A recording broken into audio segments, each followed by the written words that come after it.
Kisah pilu bocah kelas 6 SD bawa ayahnya berobat pakai bentor, tempuh jarak 160 km setiap 10 hari sekali.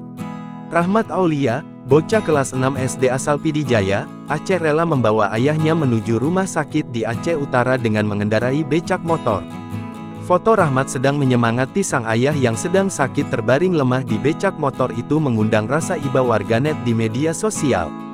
Bocah berusia 11 tahun itu juga menjadi tulang punggung setelah menjadi piatu, dan saat ini harus mengumpulkan uang dengan menarik jaring ikan.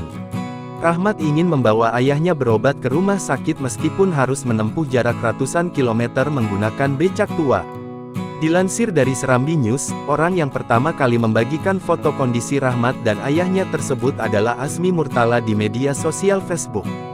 Dalam postingan itu, terlihat Rahmat sedang tertuntuk lesu karena kelelahan setelah menempuh jarak kurang lebih 160 km menggunakan becak motor. Saat itu dia termenung di atas becak motor yang diparkirnya di pinggir Jalan Medan B Aceh, tepatnya di kawasan Pesangan Biren. Yanto, warga asal Blangmi, Aceh pun menghampiri Rahmat. Saat ditanya, Rahmat menjelaskan bahwa dirinya ingin ke rumah sakit di Aceh Utara. Merasa iba, Yanto pun menghubungi rekannya yaitu Azmi Murtala untuk segera membawa ambulans. Ternyata Rahmat sudah sering membawa ayahnya ke rumah sakit Cut Mutia karena penyakit yang dideritanya pembengkakakan di perut, akibat penumpukan cairan.